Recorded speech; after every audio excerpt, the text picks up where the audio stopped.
off the third podcast. It's a good rabbit hole to go down. So and we're officially going now, right? Yeah. So we got to stop picking our nose. Yes. Podcast number 3. Yeah, oh, wow. Damn it. Okay. But yeah, it's capitalism. If you're throwing away food because you don't want people to get free food, you would rather have them buy your food from the grocery store, the only reason is profit. And I bitch about capitalism, and I say capitalism over and over and over is the root of all of our problems.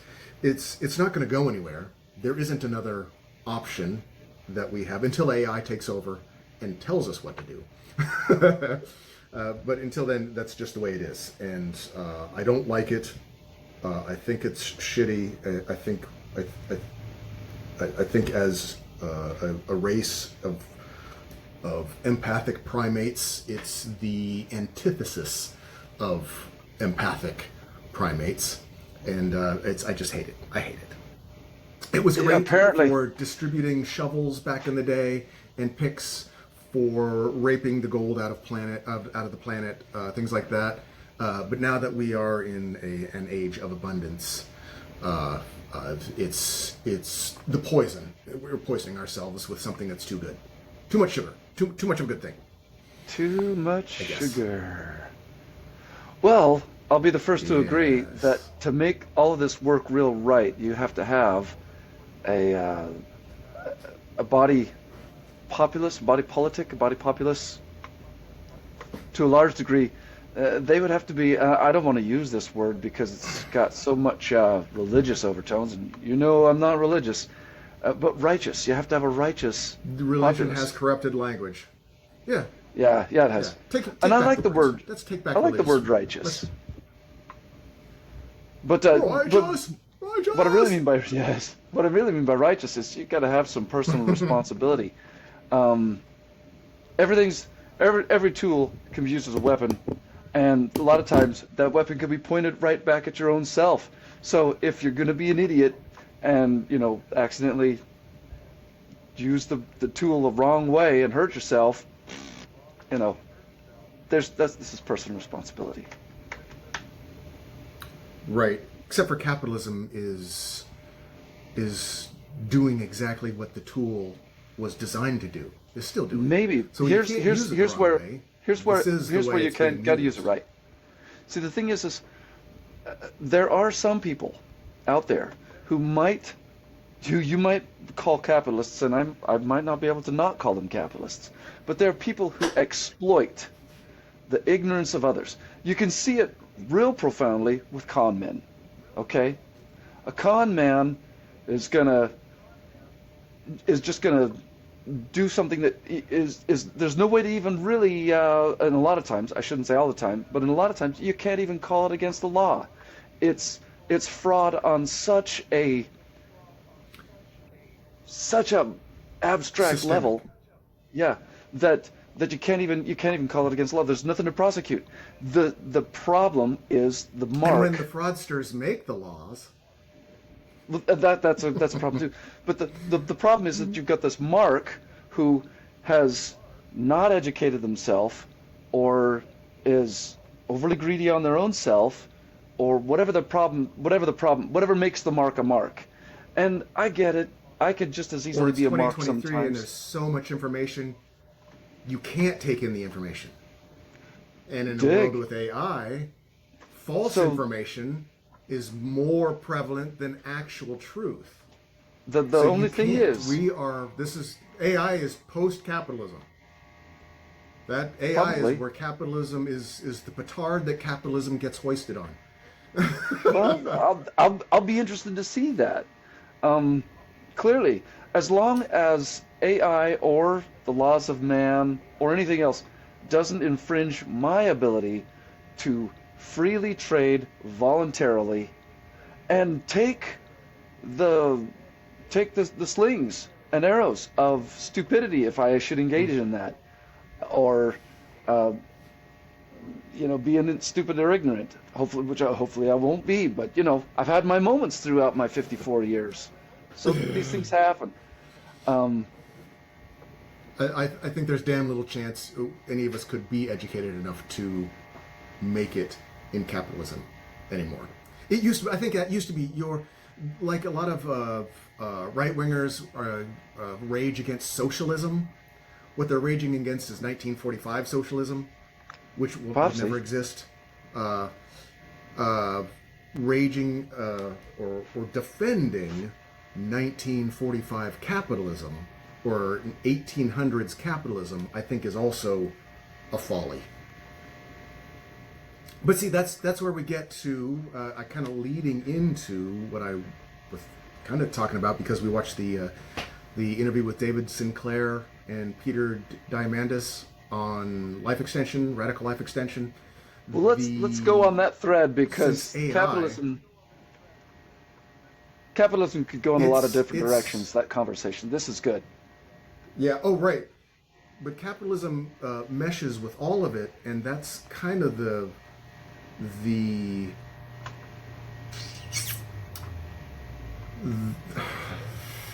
fear that I hear a lot of people, because I was talking to Cole earlier and talking about the life extension and that they've technically done it in mice and they're working on doing it in people. But what do you get what happens when you have end stage capitalism, where you have a few billionaires that control the world, and then you have AI that those few billionaires own? So you've essentially ended capitalism, ended the ability to know and defend yourself against con men, because AI is going to make is going to be more persuasive than humans can handle. It's going to be the drug, the persuasive drug that we just can't stop taking. And billionaires, capitalists, however you want to phrase it, are going to own those AI. And I'm not talking about yet AI that is self-aware and taking over the world. I'm talking about AI that is the slave to its owners.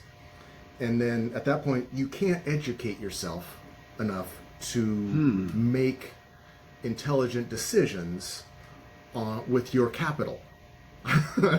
Because the fake news, the AIs will be able to convince you whatever its owners want to convince you of. And I'm adding myself in there. I can feel myself slipping more and more every day into just not knowing what's real anymore. Well, let me ask you a quick question then. Do you suppose that this could also translate into not being able to know exactly what to do with your time? Will you know what to do with your time? That, I think, is getting worse and worse, because I'm in that bucket. I have some time, and not a lot, because I'm concentrating on Dad and I'm still working. But I have time enough in front of the computer where I could attempt to learn something. What? But it's not always about learning either. Something. It doesn't have to be about learning. What I'm saying is, you said that there may be too much to know, frankly, to figure out what to do with your capital. But my point is... Not even too much to know. Not too much to know, but not knowing the fake news, the lies, are going to be just as inspiring as the truth. You're not going to know what the difference is. I can dig it. But the thing is that your first bit of capital is always going to be your time. Your first investment ever is going to be time, because that's what you start out with. And that's ultimately what you have in, what limited supply throughout your life, unless life extension occurs like it would, and that would change things. But you still only have those. And that's where we're starting to. So the first question is will we know what to do with our time? Especially, not just necessarily us, I mean, there's us, but we're talking about whether or not people will be able to be upwardly mobile. Throughout history, we've had a situation where people that were born poor have been able to, if they applied themselves and did everything right and applied leverage and did whatever and pull them up by the bootstraps and all that crap, were able to upwardly mobilize themselves into some different echelon or class or rich status or whatever you want. So that's going 25 people out of millions. Yeah. Well, you could say it like that very cynically, but right now, what's the number? No, I think there's 1,700 I new think it's a millionaires made every day in the USA. 1,700 new millionaires. That might be a testament to how crap the dollar Right. is, but it might also be a testament to how much That's- resources we have access to in terms of leverage. Oh, we do. Now, with all my naysaying, we do have more opportunity now than ever. But you're swimming upstream. Sure, that's fine. You have the people with. The- you have the only people with question- the money Yeah, that is it have all the money. They have the capital. if we could set a metric on how difficult it was for somebody to be upwardly mobile 1,000 years ago versus today, how easy it is for somebody upwardly mobile, that comparison could be made, and I might suggest that you could argue that it's easier to be upwardly mobile today than it was 1,000 years ago. Maybe not. Who knows? For And sure. you have to get less as far. No, I think it is better because you don't have to get as upward to get yourself out of suffering. And that's exactly why I'm need using less this term. resource to have air conditioning. Yeah, Less resource to have food. So The a lot whole of reason things I'm are using better. this- I'm not the reason I'm talking about this upwardly mobile concept only is because if you're talking about a systemic kind of oppression from the 1% or the billionaires or however you want to refer to them, using AI and maybe even exploiting life extension so that they live for a long time, but they're exploiting everybody else. The question is will that everybody else populace, is there going to be any upward mobility at all, or are they just stuck? Are they just stuck and screwed?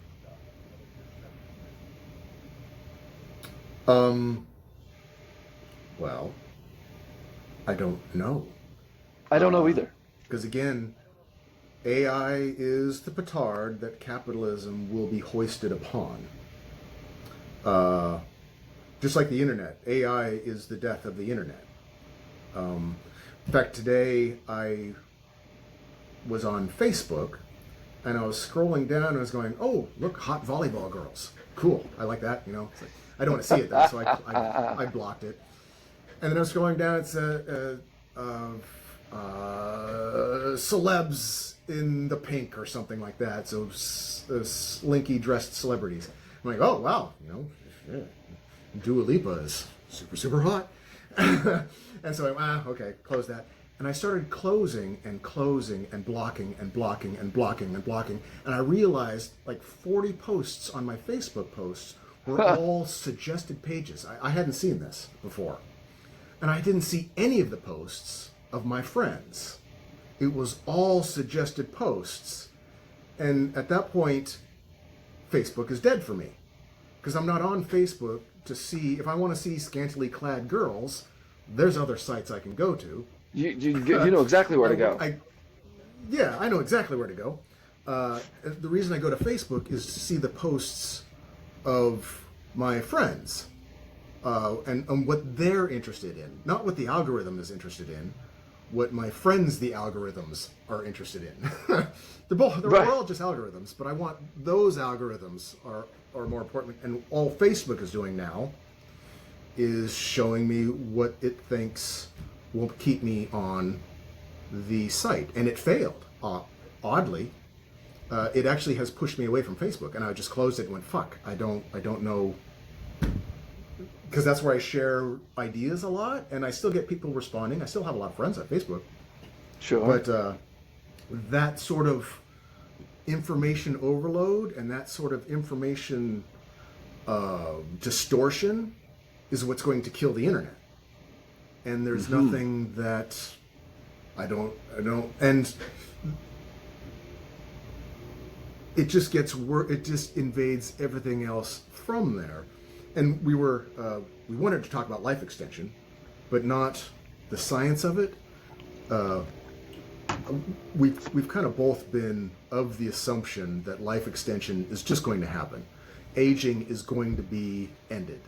And I've been waiting on the edge of my chair for it for the last 25 years. Yes.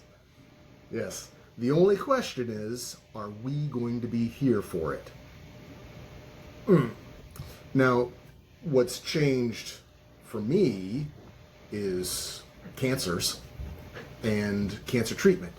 So with David Sinclair saying they've done it and they're looking to start human trials in 2 to 3 years. You'd like to sign up? That was very... I would like to sign up. You have more of a chance now than I do, but without the David Sinclair thing. But with David Sinclair, I actually have a chance. So it gives me more hope, again, to even think about what are the ramifications of life extension in the future. Will all the billionaires become young and then they just keep all their money? Because there's only a certain amount of money, right? I don't know about that. People with lots of money. You don't know if there's. I don't know if there's a certain amount of money that I'm not sure exactly how to base that metric. There might be only a certain amount of gold, and there certainly is only a certain amount of land, although expanding to other planets would change that. But right. If there's one thing we've seen, it's that wealth itself as a metric, wealth itself has gotten higher. It's expanded throughout the recorded history. If there was a way to put a metric on how much wealth there was 2,000 years ago and how much wealth there was 1,000 years ago and how much wealth there is today, you'd see it. Oh, let me do it like this so people can. It would be going up. Wealth itself has gone up, and if the only metric that you could use to measure that was, okay, how many people on the planet are living on more than $2 a day, which that is an absolutely pitiful number, but we'll still do that. You've got close to 7.5 billion people living on the planet on more than $2 a day. Now, if you had asked anybody, even just 100 years ago, would we be able to support 7.5 billion people on this planet living on $2 a day, they would have said, hell no. There's no way. There is not enough resources on the planet to do that.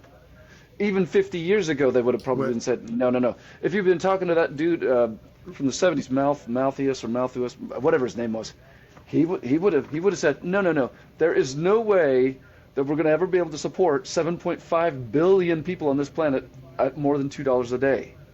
And also bear in mind too that when I say $2, actually can't. Well, we're doing it right now though. There's the number of people living on less than... Sorry, go ahead.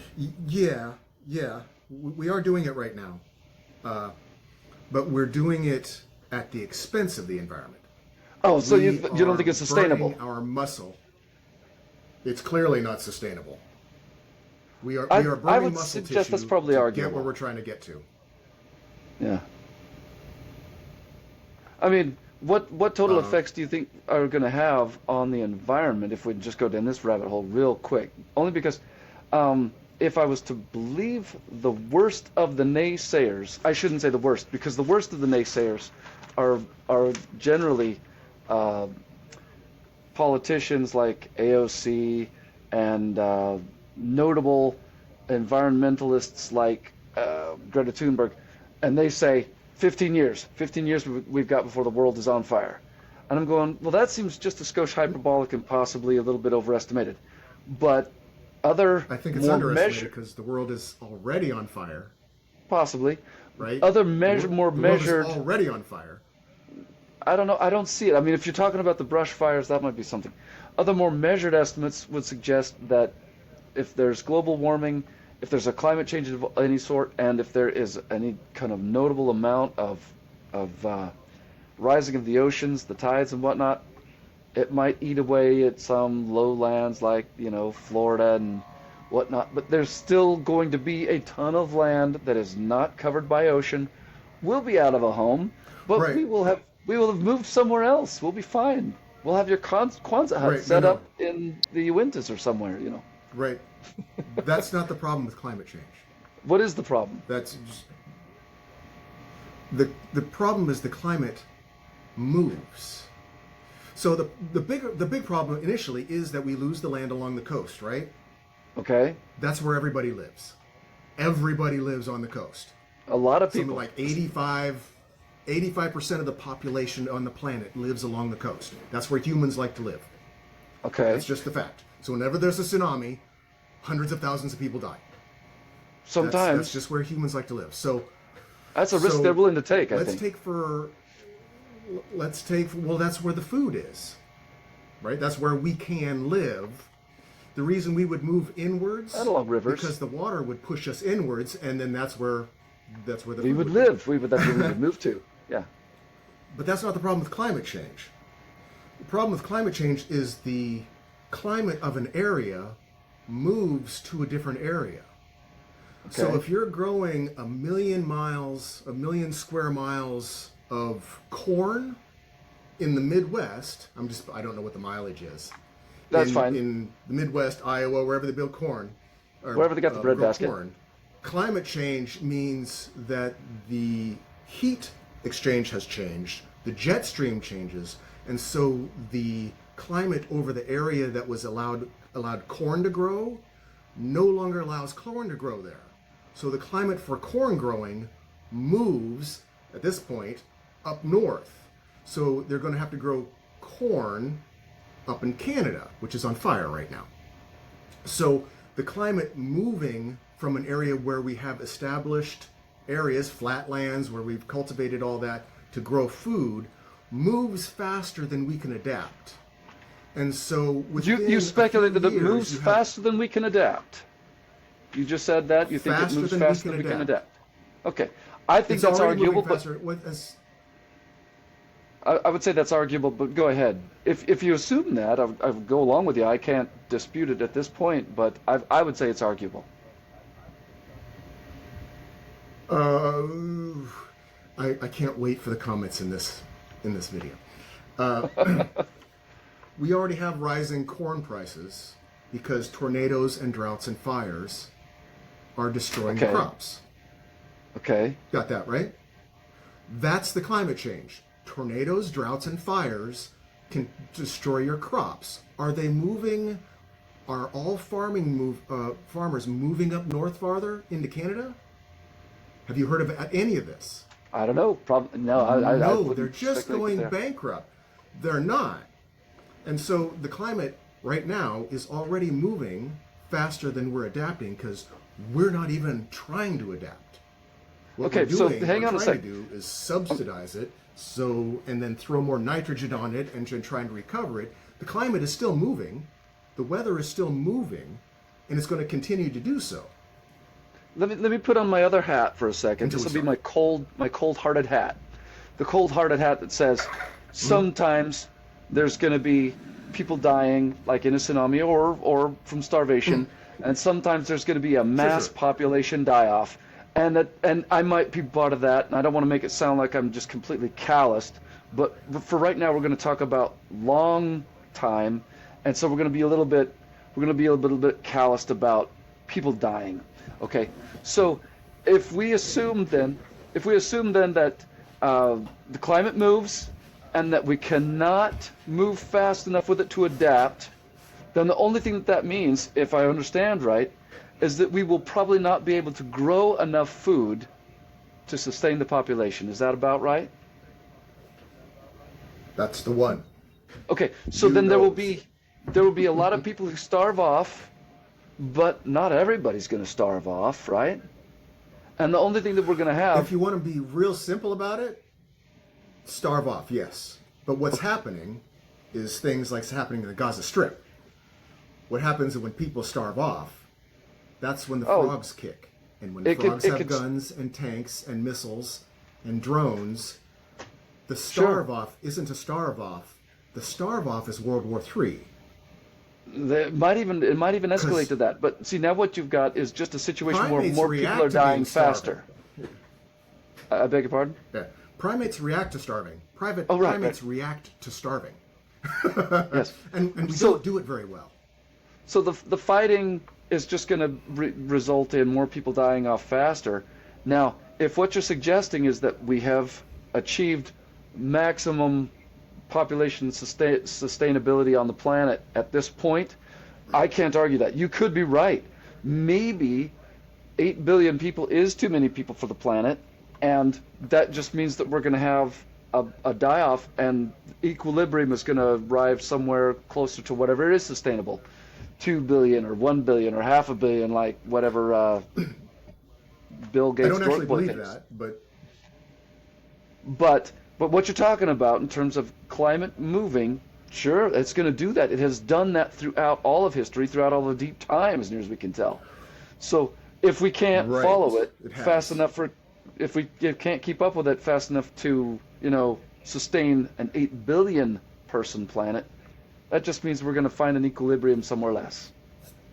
And the only real bummer about that is if you accept the evidence that technological advancement has risen in history in accordance with or coincidental with the rise in population, if you believe that, which I happen to kind of buy the evidence for, then if there is any kind of a population, if there's a population die-off, there will be a little bit of a right, just a correlation. If there's a population die-off, there will be somewhat of a technological, die-off or slump or whatever, and we'll just have to live with that. That's just going to be how that is. And it's fair to say that if at any point the planet Earth population start colonizing other planets, then that's going to change the whole game in terms of what kind of population we can sustain. But that's years down the road. We're not going to colonize other planets. So were we going to centuries down the road? Right, it probably is. Were we going to talk about life extension and the unintended consequences, the second, third, and fourth order consequences? This is all background for it? One of the reasons, this is the world we live in. Now, at the same time, see, the other thing is, I think the planet can support a lot more, but we have to. The reason we don't, which gets back to the stores throwing food away versus giving it to people who are starving for no money, capitalism is preventing us from becoming our best selves. Profit. The profit mindset is what's stopping us from doing amazing things. We are a species of cooperation, and capitalism has forced us into a species of competition, and it's just not our nature. Do you feel like competition is like some kind of a polar opposite from cooperation? No, it's when it becomes the only thing. Oh, I wouldn't say that it's the only thing. It is the only thing. There's no cooperation between corporations. There's just competition. Oh, a lot of times there's collaboration. There's collaboration for profit. Sure. As long as they have the rights, and so it's not human. You have to force that.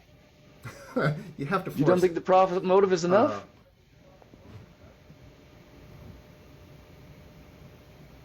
Enough for what? To incentivize collaboration. No, it's clearly not. Nope. I do. Nope, not even close. But that's what's stopping us. I was saying we can totally have more people on the planet. We have the technology to do indoor grows, to not poison. That's exciting stuff. The other issue with the climate changing and moving. Part of the issue is that we are using like nitrogen, and the fertilizer we're using is what's causing the climate change and ocean die-off and coral bleaches. That we are poisoning, we are shitting in our backyard and thinking, gosh, if we just put more shit in there, it'll be better. But we have technological shit. We have really sci-fi shit now. Yeah, what you're talking about So if really we could just lead to pile a the population shit die-off. more.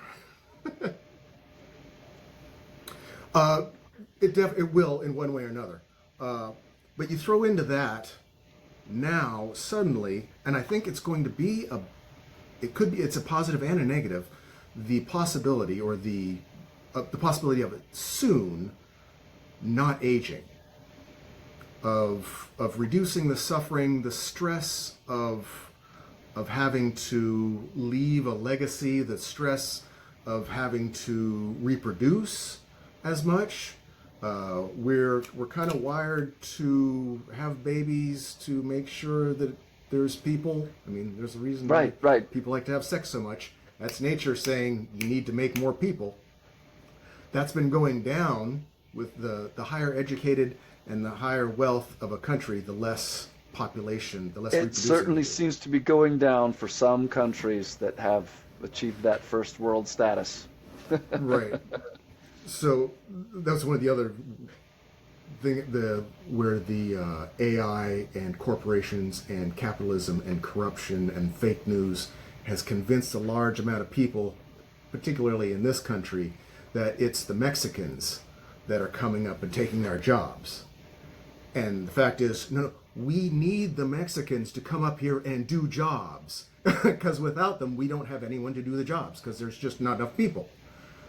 The population of America is plummeting, except for immigration. And a lot of people are going to say, oh no, they just have to do it legally. Well, we're not letting them, is the problem. Right-wing fanatics, paranoid Republicans aren't letting them come in legally. And so, because a lot more people are coming in than they think they want because of the Great Replacement theory. White America is being replaced by brown Mexico. And so there's that whole thing with the population plummeting. Life extension, I think, is going to alter that a little bit. But only a little bit. Even if you don't grow old and die, you still get hit by trucks. You still get poisoned by Roundup. You still, when there's less food, you can still starve, and a starving guy with a gun is going to murder you for your food. So you're still going to die, even though you don't age. Aging is right now. Particularly right now, is the least way people die. Not very many people get to grow old and die. Most people die from something else. So I think the life extension... Well, what do you consider growing old, I guess? Because we're certainly growing older than we did 50 years ago. And 100 and going years backwards. Ago. Going backwards, we are starting to die earlier now. There is suggestions because that the shit's there piling is up some in our backyard. Right, that some people are having their lifespan shortened. Right. But I don't know that we've gone backward terribly much in the last few years. We're still not too. It's not horrible. I mean, we're still doing. For the people that are dying at 80 today, right now, when they were born, living to 80 was like, what the heck? That was so unheard of. It was very rare. And there's a lot of people living to be 80 today. True. So we haven't gone terribly too far backward with all of the crud in the world. Yeah. If we've gone backward a little bit, I'd totally dig it. We might have obesity's a thing, diabetes is becoming a real major problem. We're talking about lifestyle choices and that sort of thing. So that is what it is. That goes back to the individual taking responsibility.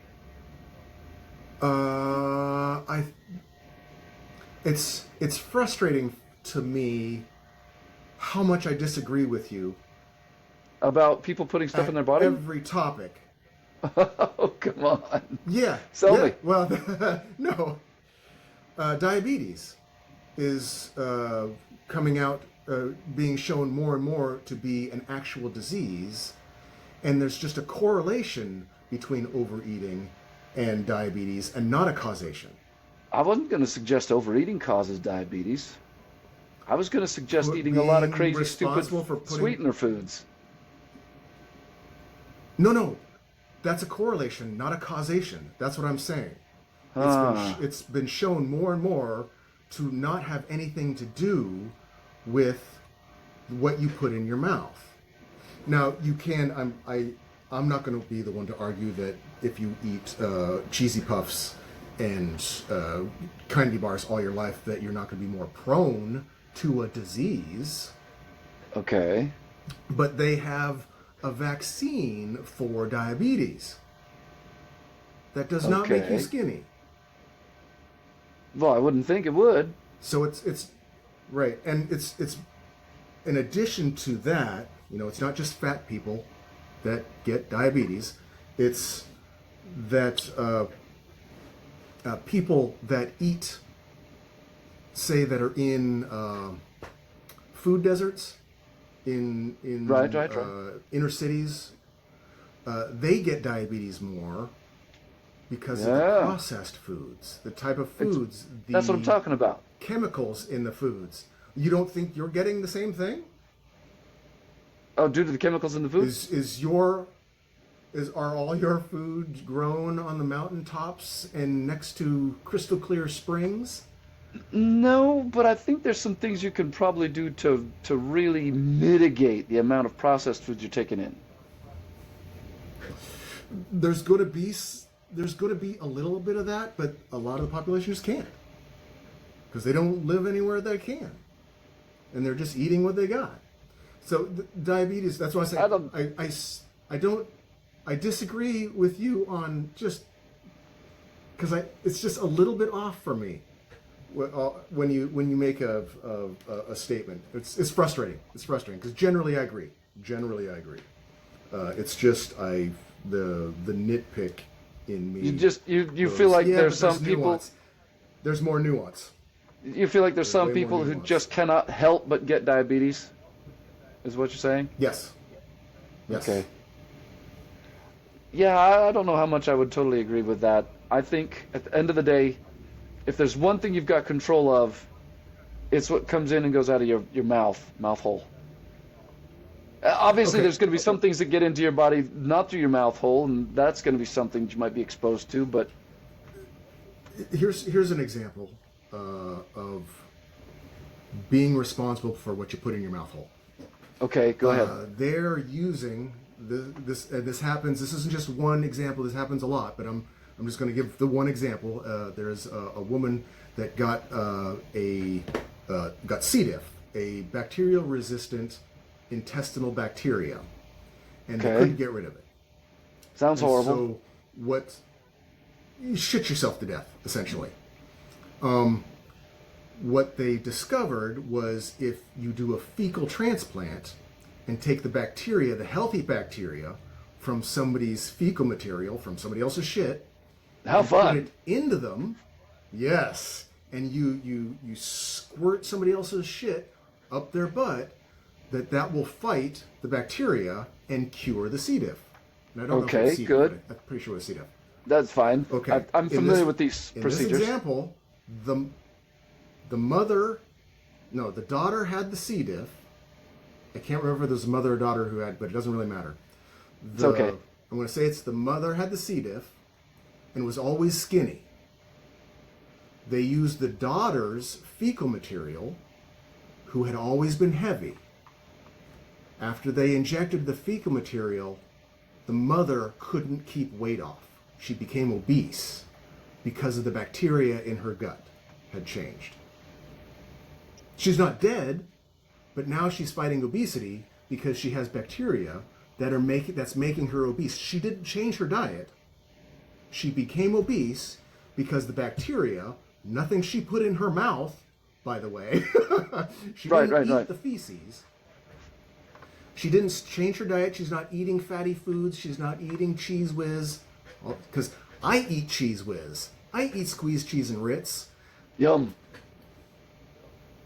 Am I fat?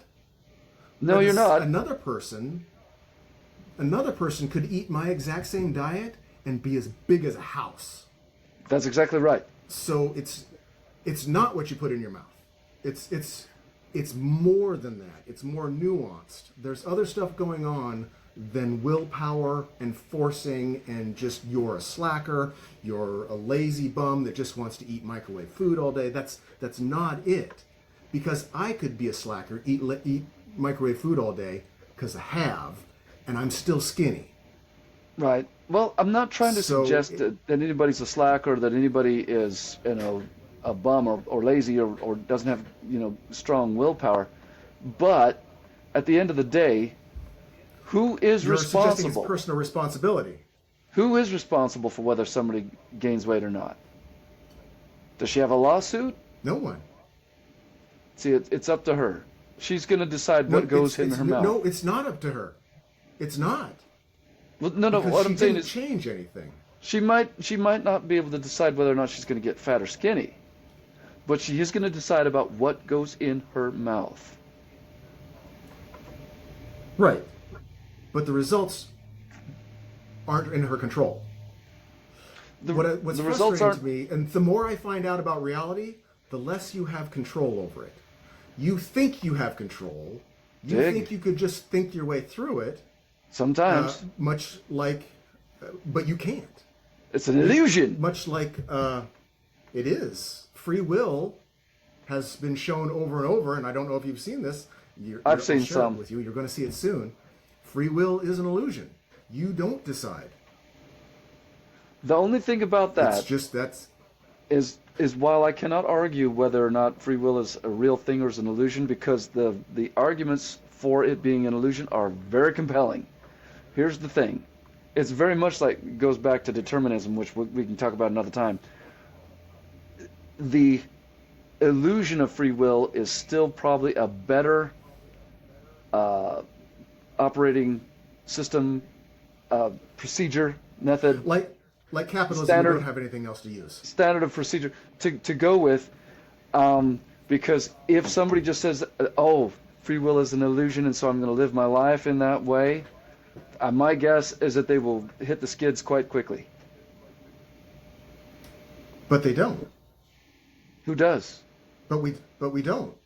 Who does? I mean, what do you mean we don't? We don't hit the skids. Is that what you're saying? We don't? Life is an illusion, or free will is an illusion. There are people that think they have full control over their lives, and they still hit the skids. Sometimes. That's the nuance. No, it's not sometimes. All the time, by the millions, particularly at end-stage capitalism. There's going to be some people that don't really get life figured out. Just like diabetes and obesity. Yeah, just like diabetes and obesity, where you say, oh, you need to take personal responsibility and control what goes into your mouth. You're saying the same thing about free will. It's like, well, if you don't have, you have to pretend, or else you're going to do nothing and be homeless and hit the streets. It already happens now, and most people think they have free will. Okay, so who does succeed in this world?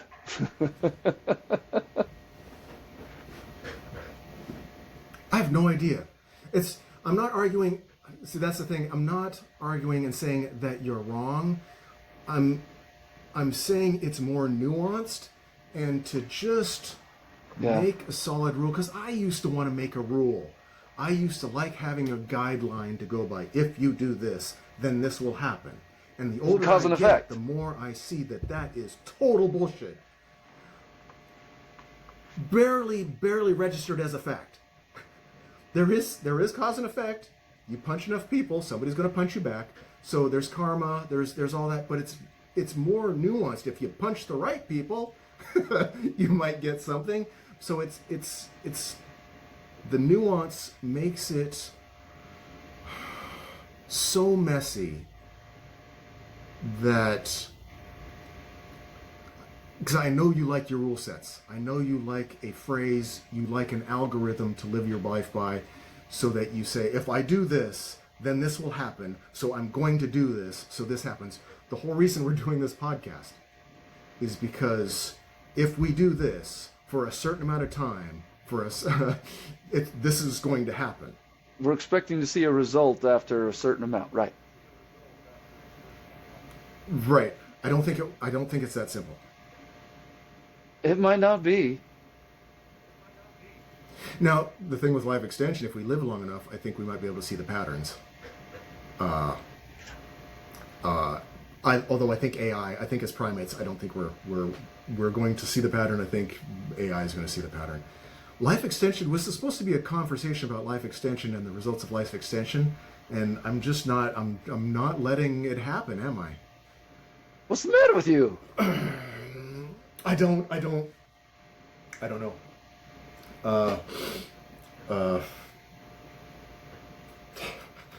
End stage capitalism. Sorry. Capitalism. I couldn't hold back the laughter, and I was trying to make a promise to myself when we started on this thing that I wasn't going to just laugh into the microphone, because I always find that to be gauche. I couldn't hold that one back. Damn it. It's either laugh or cry. It's either laugh or cry. On occasion it'll happen, I guess. And when it does, buy a lottery ticket right away, because that's your week to win. It could, I suppose. I used to. I don't now. No, me either. I always joke about it. Oh, I know.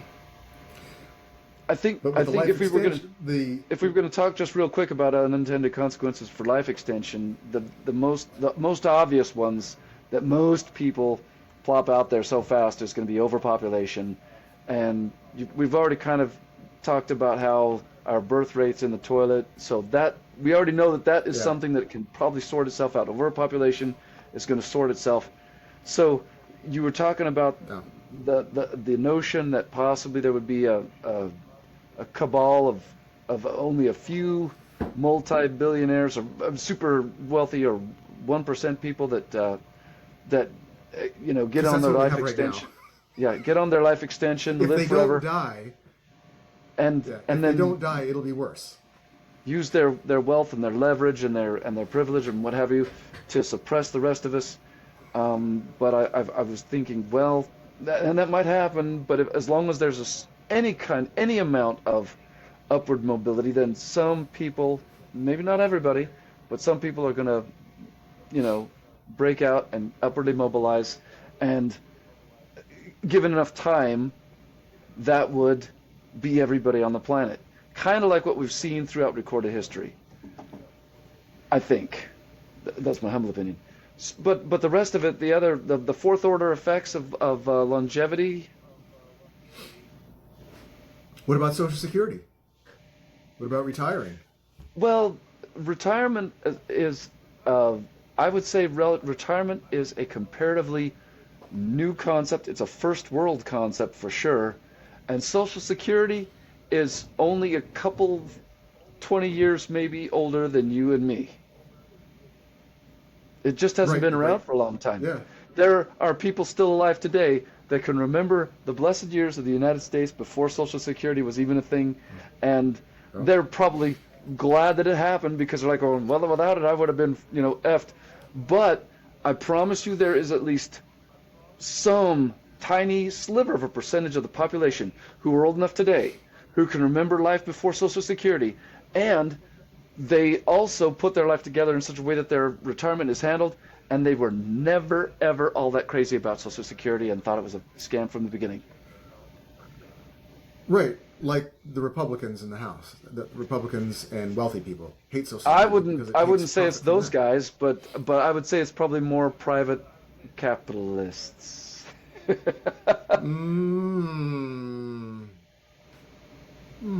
That's so strange. Get cynical on me. It's okay. Yeah, because, again, with AI, work is going to end. That's the real conversation we're having here, isn't it? The conversation is really about AI. Yeah. Well, let's go there. It kind of is, except that with the life extension, it compounds the problem and makes it better. Because you're not going to have people, you're not going to have geriatrics getting old that are suffering. You're not going to have most of the age-related diseases anymore. So medical technology is going to get stunted, partially because they're not going to try and take care of older people, because there aren't going to be any. But it's also going to go in another direction of gene therapy, which I think most stuff is going with. I've read a lot of sci-fi books where they've kind of tried to hash out what's going to happen. A lot of, especially conservative Republicans, aren't going to like it, They'll get over it. Therapy, once it gets, they will.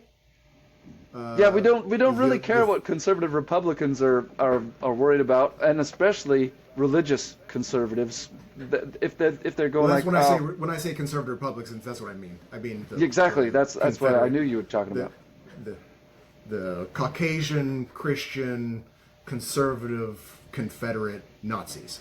When I say conservative Republican, that's the extreme. They want to get rid of women's rights. They would love to get rid of women's votes. That whole. My guess is that they're never going to get that kind of legislation will never get voted in. If it gets voted in, it will get voted out very quickly.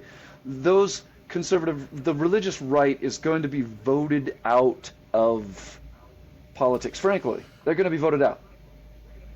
I'd love to start seeing it. I haven't yet. I thought we would be way farther along now with the higher percentage of atheism and the higher percentage of non-religious. I thought we'd be way farther along, but it turns out the example that I was going with technology, where the smartest, the most educated people on the edge got the computers and cell phones first, and so they thought it was cool, and everybody in the center is going, those damn cell phones or damn computers, I'm never going to get one of them. And then suddenly it becomes trendy and they have one, and then what happens is overnight millions of the most ignorant, most isolated, most conservative people suddenly have access to everybody else's world. And I think that's the shit show we have right now, is the conservatives in the middle of nowhere are losing their shit because there's queers. And they had no idea beforehand that all these people were talking about these crazy ideas, like people should be able to wear whatever they want, or, I don't know, have rights as a human, and not just white males have control. A lot of them are now injecting themselves into the internet, and then at the same time you have AI and politicians and capitalists trying to direct their vote, corporations like gun manufacturers going, be scared, vote for this and buy our guns. So you have this huge, tumultuous shit show of ignorant ultra-conservatives, educated, wealthy elites from the coast, those damn Californians, and they're all clashing, and they don't know who the enemy is. And now comes along the idea of life extension. When I was doing massage, the people that were my clients that had the most issue with the idea of life extension, because I shoved it down their throats. Yeah. I would talk about shit, because you remember near the end I was just done doing massage, so I did a really good massage, so they still came to me, which was weird to me. But I would just talk about the crazy shit that I like to talk about, and they had to fucking take it if they wanted to get a massage from me, which I thought was kind of fun. It was an interesting position to be in. But the conservative Christians hated it the most, because if you don't die, how are you going to meet God? Right?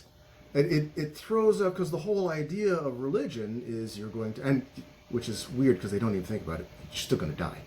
There's no such thing as immortality. There's just life extension. Not aging is not immortality. And they would get these, they would get really upset and really, they didn't like it. And so those were the most ignorant, the most conservative, clashing with the idea. And I was doing it on a one-to-one level, so they really had to be nice to me.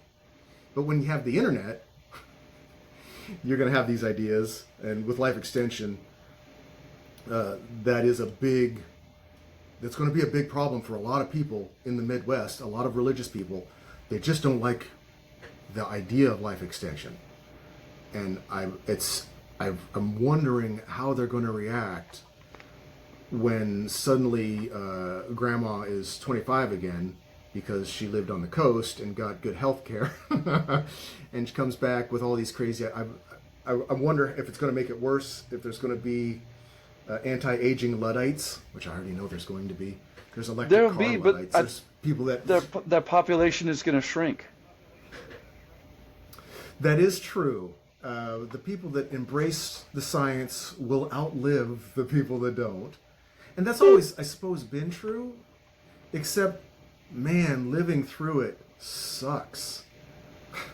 This is where you get the thing that keeps coming up. We live in a sci-fi novel. Right now is 2023. Everything is happening. Everything is happening at the same time at exponential levels. And life extension is just one of them. And trying to figure out how it's going to... Because back in the day, life extension was vampires. And vampires... mythology, but vampires in particular, because there was a lot of the idea that vampires they live forever off of people. So anyone living forever has to be living off of people. Yep. But they always were conservative.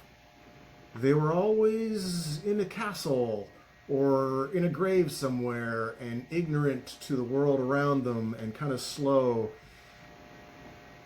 More recent vampires, like Lost Boys and things, they've kind of tried to update it, but in the past, vampires were the epitome of not aging, and that was romanticized. Well, the reality is going to be weird to a lot of people.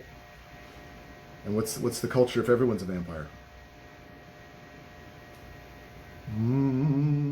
What do you do with land rights? If someone owns land forever.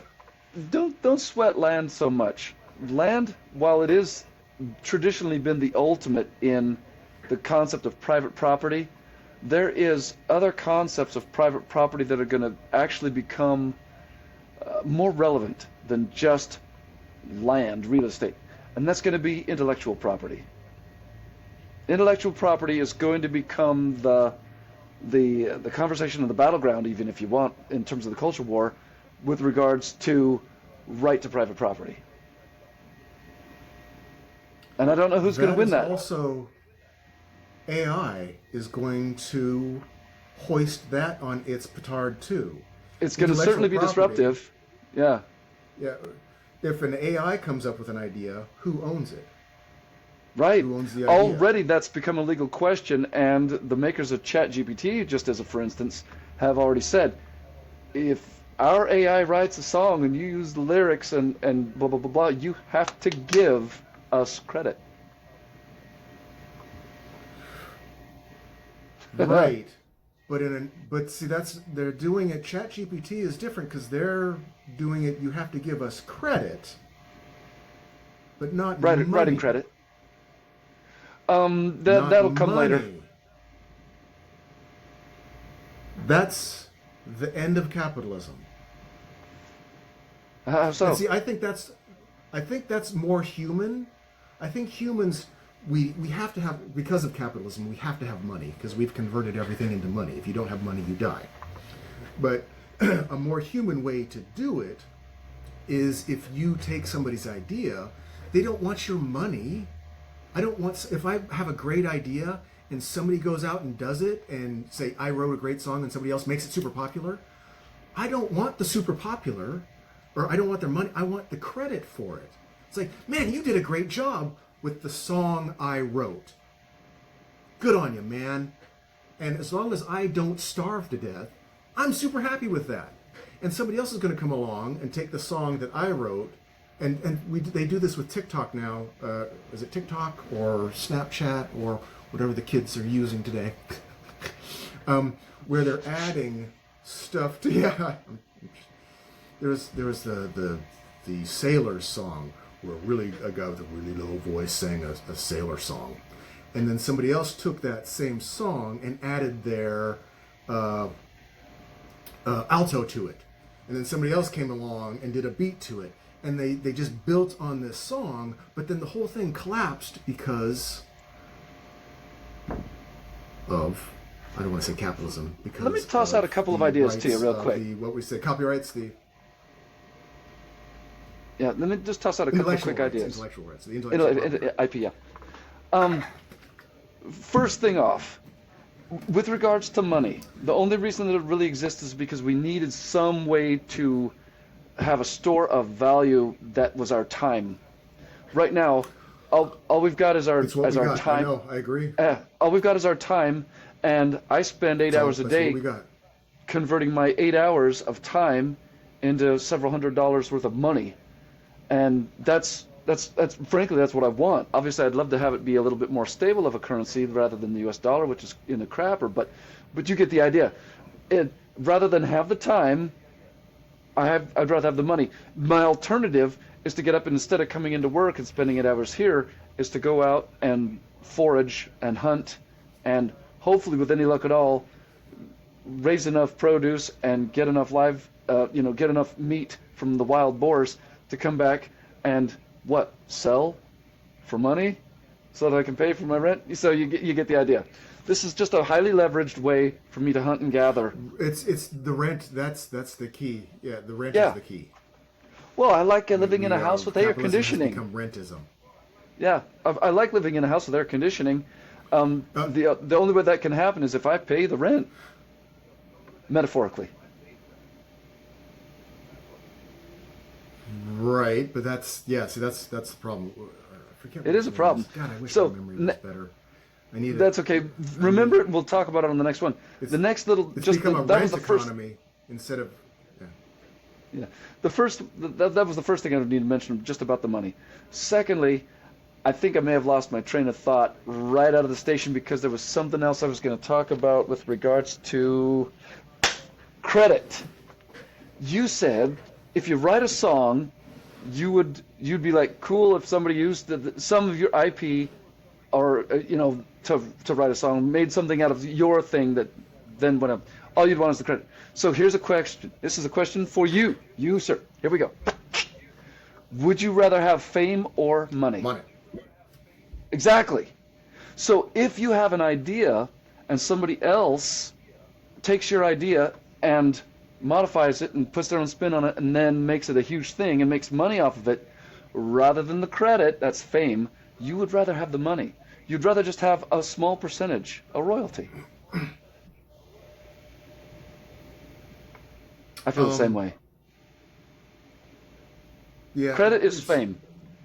That's where money, we lose the nuance again. Oh, well, where did I go wrong in my logic? Yeah. When you're forced to live in the box, do you want more stuff in the box, or just to be famous for living in the box? You are still talking about the box. It's all about the box. We're in the box. We're trapped there. Capitalism is the box. Would I rather have fame or money? And you're presenting it as the dichotomy, as the only two choices. Granted, right now those are the only two choices. But there's other things than money. Well, what else could you get from your IP other than credit or money? Credit for coming up with it is what I mean by credit. What could you get other than those two things? Tell me.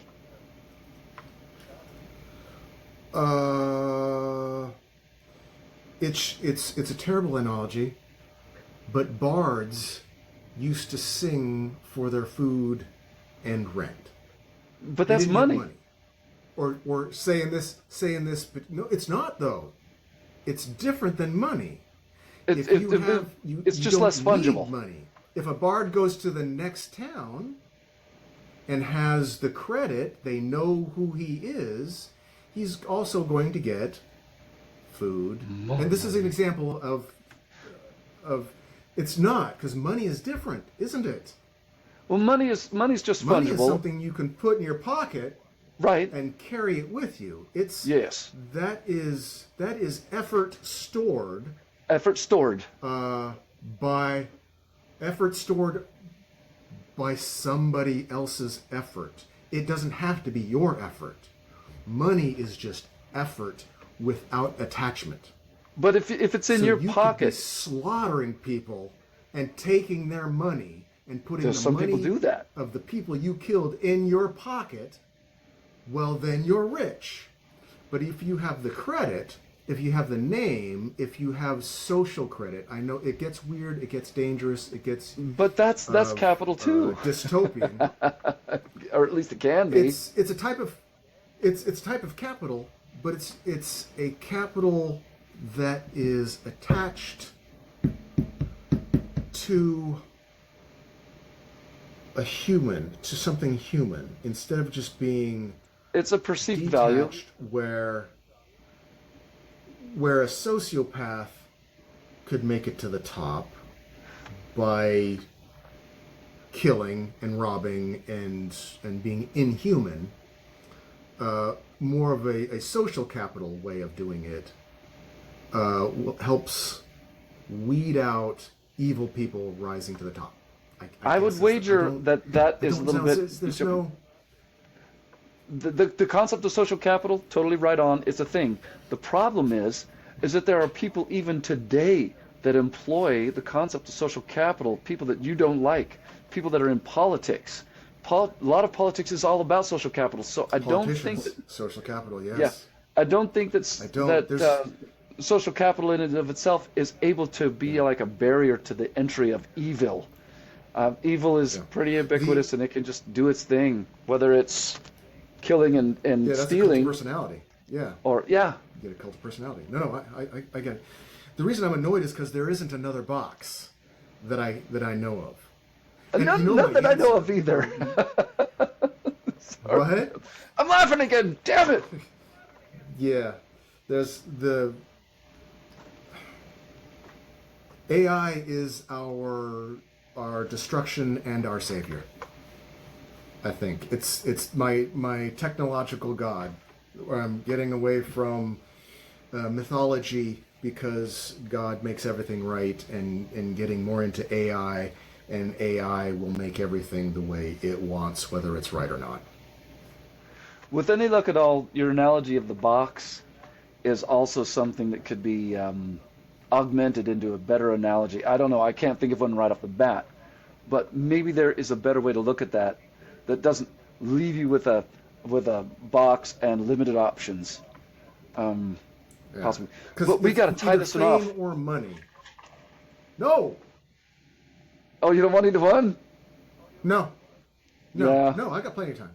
Where are you going? What do you got to do? What are you gonna do? You're putting that in my face now. You're like, oh yeah? Yeah. Oh, yeah? Yeah. What are you gonna do? I got time. I got a jam. We didn't really talk about life extension. I guess that's not. I think we covered it. I wanted it to be life extension.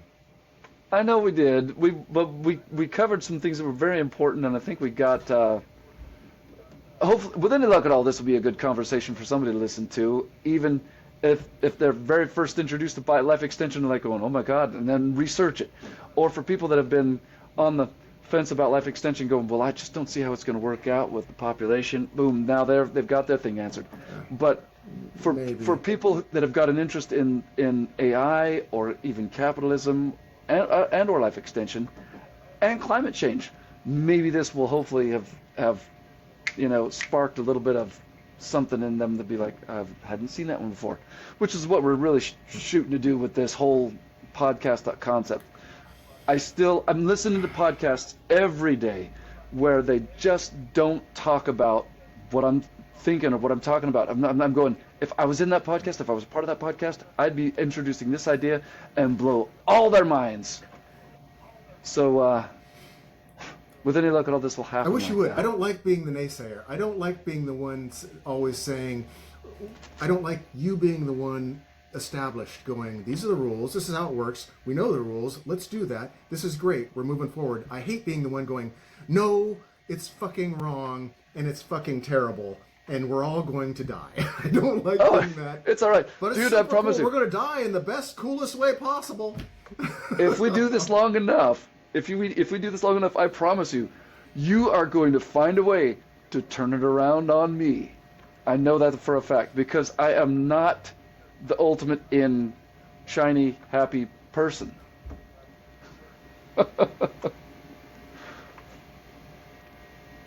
Okay. I guess I've got a long ways to go before I'm up to your level on that, but on non-shiny, non-happy, but Okay, well, I know you gotta go. but I'm sure. to anybody listening out there, God love you, and thank you, dude. This is, as always, this has been a blast. Thank you. The time goes by very quickly, and I can't even stand watching it go. It does. It doesn't even feel like we get around to whatever we want to talk about ever in these. Actually, never. Perhaps in our conversations we always take off. I know. Perhaps next week we will finally get about talking about what's eating me. What do you think? Okay.